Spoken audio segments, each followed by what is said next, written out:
ఆంధ్రప్రదేశ్ ప్రభుత్వం ఒక పక్క రాష్ట్ర రాజధాని అమరావతి పనులు ముమ్మరం చేస్తుండగా, మరో పక్క అభివృద్ధి పనులకు కూడా శ్రీకారం చుట్టింది. ఈ తరుణంలో తాజాగా బడ్జెట్ సమావేశాలు కూడా జరిగాయి. అయితే బడ్జెట్ సమావేశాలు ముగిశాక ఆంధ్రప్రదేశ్ ప్రభుత్వం ప్రొఫెషనల్ ట్యాక్స్ ఏప్రిల్ 1 నుంచి వసూలు చేసేందుకు వాణిజ్య పన్నుల శాఖకు బాధ్యతలను అప్పగించింది. భారతదేశంలో కొన్ని రాష్ట్రాలలో వివిధ వృత్తులు, వ్యాపారాలు, ఉపాధిలో కొనసాగుతున్న వారిపై వృత్తి పన్ను విధిస్తున్నాయి. అయితే ఈ పన్ను మొత్తం రాష్ట్రం అలాగే వృత్తిని బట్టి మారుతుంది.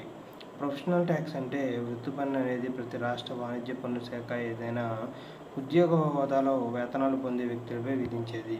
కంపెనీ లేదా యాజమాన్యం ఉద్యోగుల జీతాలు చెల్లించే ముందు ఈ పన్నును కోత విధిస్తుంది.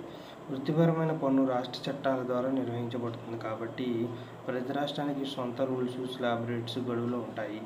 ఉద్యోగులు వేర్వేరు జీతాల కోవలోకి వస్తారు. అందువల్ల వృత్తిపరమైన పన్ను సమానమైనగా కూడా వేరువేరుగా ఉంటుంది. అయితే ఈ పన్ను రాష్ట్రం విధిస్తుంది కాబట్టి ప్రతి రాష్ట్రానికి సొంత చట్టాలు అలాగే నిబంధనలు ఉంటాయి. దీంతో రాష్ట్రాల వారీగా ప్రొఫెషనల్ ట్యాక్స్ భిన్నంగా ఉంటుంది. వృత్తి పన్నుకు సంబంధించిన రాష్ట్రాల వాణిజ్య పన్ను శాఖ వసూలు చేస్తుంది. ఆ తర్వాత దానిని మున్సిపల్ కార్పొరేషన్ ఫండ్కి జమ చేస్తుంది.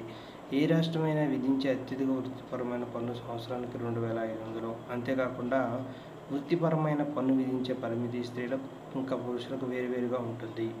కర్ణాటక, ఆంధ్రప్రదేశ్, పశ్చిమ బెంగాల్, మహారాష్ట్ర, తమిళనాడు, తెలంగాణ, కేరళ, మధ్యప్రదేశ్, నాగాలాండ్, ఒడిశా, పంజాబ్ వృత్తి పన్ను విధిస్తున్నవి కొన్ని రాష్ట్రాలు. ఉదాహరణకు రాష్ట్రంలో ప్రొఫెషనల్ ట్యాక్స్ అనేది మనం చూసుకున్నట్లయితే ఒక నెలకు 15,000 వరకు ఆదాయం కంటే ప్రొఫెషనల్ ట్యాక్స్ ఉండదు. కానీ నెలకు 15,000 నుండి 20,000 ఆదాయం ఉంటే 150 నుంచి 20,000 వరకు పైన నెల ఆదాయం ఉంటే 200 విధిస్తారు.